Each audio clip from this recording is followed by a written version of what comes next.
Hi mga Bill Loves! Good afternoon! So for today's video ay nandito ako sa sasakyan at kasama ako ang aking mga amo. So kami po ay gagala and then take note kung saang lugar ito at kung saan kami pupunta. So watch till the end mga Bill Loves! So ayan na po kung nakikita nyo ang logo na iyan. Alam na alam nyo kung saan kami pupunta. Ayan na siya, ayan na siya, ayan na siya. So, SM Seaside. Napakaganda niya. 2 beses pa lang ako nakabalik dito guys. Pero may pupuntahan muna kami dito sa unahan ng Seaside. Kasi kami ay maghahanap po ng makakainan. So, iikot-ikot muna kami dito sa unahan at take note para akong nasa disyerto nung nakita ko itong lugar na ito. Parang nasa abroad lang ako. Tingnan nyo yung palibot.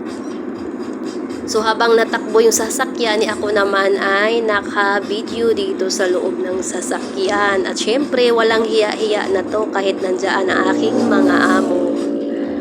So ayan guys, na-amaze talaga ako dito sa lugar. Dito lang po to sa unahan ng SM Seaside. Hindi ko lang po alam kung anong pangalan ng place na ito. Pero sa unahan lang po to ng SM Seaside.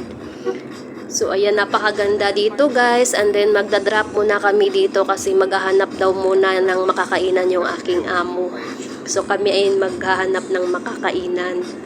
Kaya nag-iikot-ikot muna kami kasi ayaw na lang kumain doon sa SM Seaside kasi nagsasawa na yata sa mga pagkain doon at naghanap sila ng mga unique na pagkain. So ganyan naman talaga ang mga amo, naghahanap ng kakaibang pagkain at ayan na nga, ang ganda pala dito guys. Look the view. So kahit sobrang init, ako talaga yung nag-aano ng picture at ayan na nga, kasama ko si Ate Cynthia at ang yung amo kong matanda.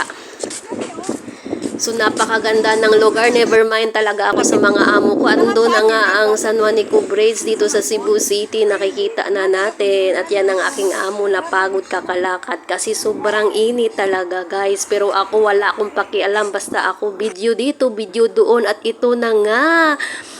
Ang ganda, ang sarap lumangoy. Swak na swak to dahil sobrang init. Gustong gusto ko nang tumalon. Wala pala akong dalang gamit. Wala akong bihisan. Kaya ito, tamang nood muna tayo dito. Sobrang nakaka-relax. Grabe. Ang ganda niya. Gustong gusto kong maligo. Grabe, ang ganda dito. Instead nakakain kami, ay hindi na kami nakakain kasi ang aming mga mata ay talagang nalibang na sa kakaikot dito. At ito na nga, nagpunta kami sa SM Seaside kasi ginala yung pamangkin ng aking amo dito. At ito na nga, nasa playground kami sa taas. So naalala ko tuloy yung aking mga anak na sana maisama ko rin sila sa ganito at ma-experience nila yung ganitong playground. Ayan, ang daming bata kasi Sunday po ito. So ang dami-daming bata at yung pamangkin ng aking amo ay nag-iiyak na nga kasi hindi siya makalaro ng maayos. So nakaupo lang ako dito habang nagmamasid sa mga bata and then nagkuha na rin ako ng video. Pasintabi na lang po kung kanino mga bata yan nahagip sa aking video. And then nag-iikot na kami dito sa loob ng SM Seaside at iyan na nga ang napakadambuhalang Christmas tree at napaka-amaze kasi minsan lang po talaga ako nakapasok dito sa SM Seaside. So sabi ng aking amo ay pipicturan daw niya ako diyan sa Christmas tree. So walang hiya na talaga ako. Talagang kinapalan ko na yung aking mukha at ginawa ko pang photographer yung aking amo. So ayan na nga, nagpipicture po kami dyan at ayan na talagang sobrang naamis ako sa Christmas tree kasi sobrang laki niya at napakaganda. So habang nagtitingin ako sa aking palibot, ayan naman yung aking amo, baka ako'y mawala sa kanyang paningin. So ayan, ang ganda talaga ng Christmas tree guys. Sobrang laki niya. Dambuhalang Christmas tree. At ayan na nga, meron pa siyang mga ang dami tao dito sa SM Seaside. Ang dami rin ang pagka-picture sa akin. Is this sa Christmas tree pala niya? Akala ko sa akin.